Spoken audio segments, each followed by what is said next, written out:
Hey Tada, how's everybody? It's good to see you again. And as I promised, we're gonna touch base week on week, and this is our conversation for this week. I'm really wanting to speak to you about maybe in some ways the politics of this country, what's been going on. Many people have seen people leave parties to go to other parties. I want to touch base on that issue. I want to also look at what we've been doing in Parliament, because Parliament itself now has come back after constituency period. I want to also layer on just a couple of things that looks strongly on what happens to personalities and personality politics, and how actually the work of Parliament is impacting people at a grassroots and at a local level. And then we finish in Joburg, my hometown, my community, and now we've elected its mayor number 11. And he's been there before, but it doesn't change the fact that this is the 11th change we've seen. What does that mean? What does it mean for the people? So let's get on with it. Like everybody else, I think all of us were shocked when learning of the news of maybe Floyd Shivambu moving towards MK. And South Africans, we suddenly on social media became experts of body language and many other things. Now, I've been in political parties. I understand how political parties in some ways work. I can remember I was in the city of Johannesburg in just before an election in 2014. And often what used to happen is the ANC at the time used to find a way of recruiting DA councillors. And no, I'm not wearing blue because I'm missing anything. I'm just telling you about a period of time that was happening. And what used to happen often is that we would arrive at council meetings, and then you had these councillors stand up in the meeting and announce their newfound love of the ANC. They'd literally get up and resign, to much jubilation to the ANC, and often to kind of like the demoralizing of your own troops. I hate to say this, but that wasn't the worst. The worst is often the witch hunt that happens after that. Because what used to happen in caucus meetings is that you'd sit in caucus meetings and begin to talk to colleagues and say, hey, what are you leaving? Who's leaving next? And all of that. And it was never on principle. It was often just about positions and all of that. But what it aimed and successfully managed to do is to destabilize politics, destabilize your own organization. So I think in some ways there's a sense in me that has that sense of compassion when I think about where the EFF's state is at. But I think the bigger issue that we've got to think about as South Africans is, what are we doing about the realignment, or maybe in some ways making sure our politics mature beyond this point? I happen to think that we're going to see more of it happen. We're going to see people maybe in some ways who might agree on ideas work together.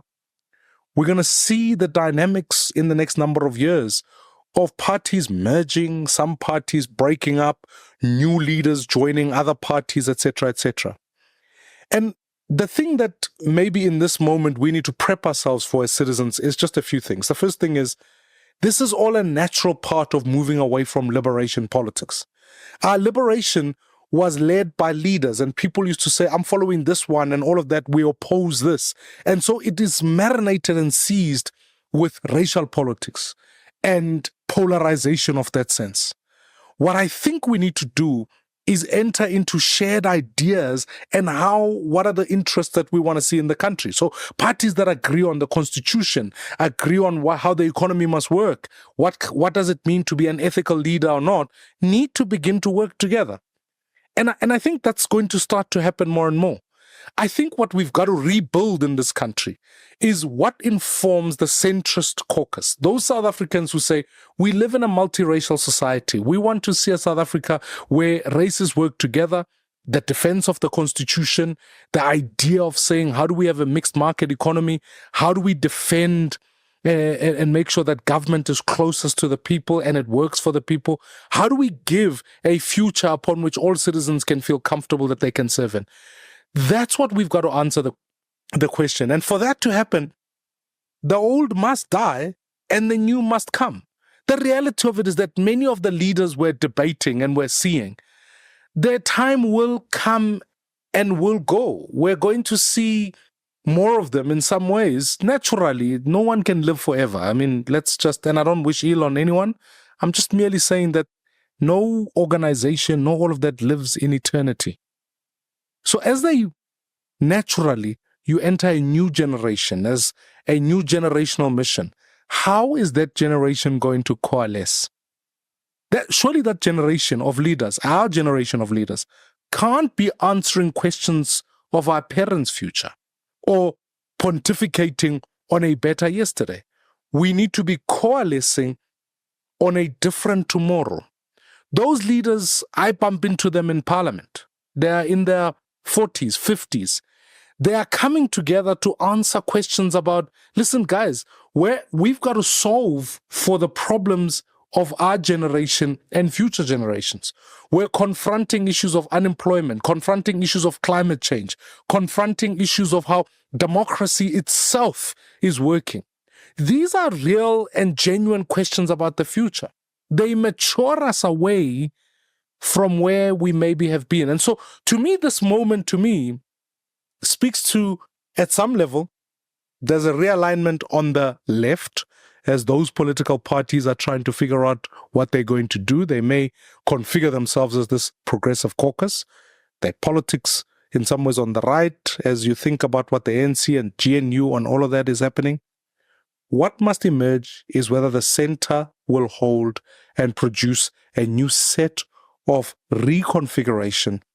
That, in my hope and my belief as parties that sit in the center, is that presents a credible future for where this country needs to go. It's a future I would prefer. It's a future where citizens from different walks of life can work together. And what's become exciting for me since the news of what's happening with Floyd and the EFF is that more and more people are saying, as that is going on, how is the reorganization of the center happening? And that's an exciting project that we must be engaged with and make sure. So I think all of it is healthy. I know many people are saying, hey, what does it mean? Is it staged? Is it all of that? I don't buy any of that stuff, man. I don't think any of it is staged. I think it's just the reality of people leaving. Is it painful? Is it hurtful? Of course it is. And every time leaders move and all of that, of course, it's disruptive to organizations. But more than anything, it posits a new frame of realignment. It posits a new opportunity for people who historically didn't work together, can work together for common interests and pursue what I think is going to be important for this country, which is post-liberation politics. Because the problem with liberation politics is that if you frame yourself as a liberation party, as Jacob Zuma stands up publicly and says he's here to liberate black people, I often wonder, what is he doing now that he was incapable of doing when he was president of the Republic? I often think to myself, how do we connect governance and parties' ability to deliver on a mandate of a future for all citizens with elections? So that when citizens go vote, they give confidence to new ideals rather than simply just being stuck in this personality cult that ultimately says, we will vote for this leader, this person, regardless of their performance in government. I think we need to ask ourselves better. I think as a country, we can choose leaders that will take us forward. And I'm inviting you to say, let's really work hard at a new era, which is a new generation of leaders with a new competence that must go to parliament and legislatures, and a vision for tomorrow that can be executed by a new leadership cohort that is centrist. Because all over the world, when you look at the US elections, when you look at European elections, extremists are popping up everywhere, and it's doing two things. It's increasing voter participation, that's declining. Democracy itself is a different conversation. We've got to rebuild the center if we hope to hold things like the Constitution, things like how we look at our economies. If we're going to build that, all of us have to participate and build it. This is not a time to be silent. I think the silent majority is spectators. We got to bring citizens to the polls with ideas. And it's difficult when you're operating in the center because the center finds it hard to be populist. But at the same time as that, the ideals that sit in the center need to remind us of what makes us who we are, and we must work together to build that center. And to that point, I think this week has been particularly tough for me. I got an interesting call from my mother. And my mother lives in Dobsonville in Soweto. She says this to me. She says, we have not had electricity for 3 days. Eskom sometimes introduces this policy of load reduction, which selects particular areas and they switch them off progressively. And it often is operational in poor communities, such as Soweto and many others. But I think what was difficult about that conversation is that as she called me, naturally I have a relationship with Minister Khosienzo Ramakgopa, the Minister of Electricity, and that whole cluster. But I realized that even in reaching out to him, it was too far removed for him to be able to deal with the issues of Dobsonville. And eventually we kind of come around to saying 3 days later, Eskom is working, and eventually they try and fix the electricity issue. But issues of electricity in townships have been chronic. They've been going on. Since I was a child, I can remember a time where half the street would have electricity and the other half wouldn't. So what does it mean for the South Africa we live in? Because in truth, if you are in particularly wealthy areas, etc., some of these issues don't always affect you. And if they begin to do that, wealthier citizens are able to buy themselves out of government failures. They're able to say, if I have problems with healthcare, I will take my child or take my family to a private doctor. If I have problems with security and the police don't respond, I can phone whatever the security company is, Pangela, ADT, all of them. If you've got problems with even education, you find private schooling, etc., or you pay higher for education to go to quintile 4 and 5 schools, etc. If you've got municipal problems and water, you find boreholes, or electricity, you find solar panels, etc. This is what wealthier citizens are doing. But I think this is the pain for me. Poorer citizens are suffering helplessness. More than 54% of our citizens are living below the upper poverty line. This is what this reality means. It means when there is a water problem, as I saw in Abeja, the municipality cannot respond. Where there's an electricity problem, people sit for days and eventually food in your fridge goes off.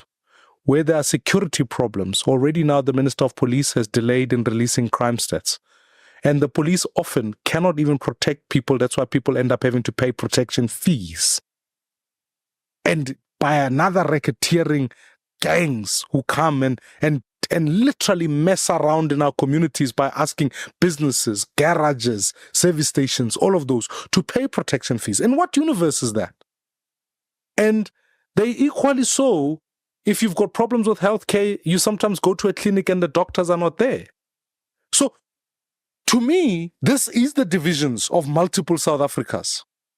That is why when I go to Parliament, I fight day in, day out to say, it's not the money problems. It's about ensuring that actually we can deliver to that South Africa where citizens are wholly reliant on services of government. Those citizens collectively are dependent on ensuring that the lights do come on. That's why we must welcome what's been happening with the load shedding issue. But more than anything, we must drive harder. Every citizen in this country must be able to gain access to levels of electricity. They must be able to gain that. Today, we can't be debating communities that don't have water. Hammanskraal and the quality of water there. This cannot be. And therefore, we must ask ourselves better. Governance and delivery. Let's make sure that we've been asking, even in Parliament, that more and more must be done to the Ministry of Water so that we can deliver with proper planning and oversight quality water to citizens. That healthcare. Today, we've opened a whole concern in the sense that I've written to the Ministry of Health to say they must come and explain why there is a 77 billion rand cumulative expense on medical legal fees. Medical legal, and in that sense, this is negligence in the public sector. But often it's not just the doctors who are being negligent. You find infrastructural failures contribute to these issues when patients can't get the proper help. Now, when 77 billion rands goes towards that, it means we're not hiring more doctors. It means we're not being able to build more hospitals, etc. This is a fundamental issue that we've got to begin to fight against. And that's why today I've even asked the Minister of Health, and he's given me assurance that he's away. We were hoping to meet next week, but he will, when he returns from his trip overseas, I'm hoping he can be able to come and give us answers on this. And I've also written to the Auditor General as part of the Standing Committee on Appropriations to say, come and explain to us, how do we deal with this issue? Because if it continues, we're going to suffer in the public healthcare service. And our citizens who are feeling helpless end up with no services. It's the fight I've began even with the Ministry of Police to say, give us proper answers. Even in education, we've got to ensure that our young people are able to start school and finish school. And even in discussions with the Ministry of Education today, it became even more so that as our kids fail, they drop out of school. Now we've got to ensure that more and more of our children remain in schools. And we've got to ask ourselves better. And, we've got to constantly, as a community, as citizens, as people who love this country, make sure that we are holding our public representatives accountable and we deliver on the mandate that Parliament has. So as I wrap up, Parliament has now begun its second quarter. After the first quarter was defined really by configuration of government, now we go into an interesting period where questions to ministers are coming up, questions to the president. If you've got suggestions for questions, please send them through. This is your government. You are represented in Parliament. So we will be engaged in that and we'll continue the fight. As you know, I've asked all of you to sign our petition for making the sexual offences register public. And as we finish the month of August, let's make sure that all of those people who are committing acts that are heinous, we must make sure they are known publicly. People must know who these people are, because you're not going to hire a nursery school teacher. You're not going to hire a teacher. You can't hire a children's worker, a social worker who is on the sexual offences register and not know that. Now, I've gone, and often I go and apply for this thing. It's 150 rand and you've got to take fingerprints, the old style. Let's digitize the system. Let's make sure we can get instant results. So that's why this petition begins the story. I hope that as we fight these battles, we can continue. In closing, Joburg. Hey, Dada, I am asking you, you cannot promise people a future of nothing.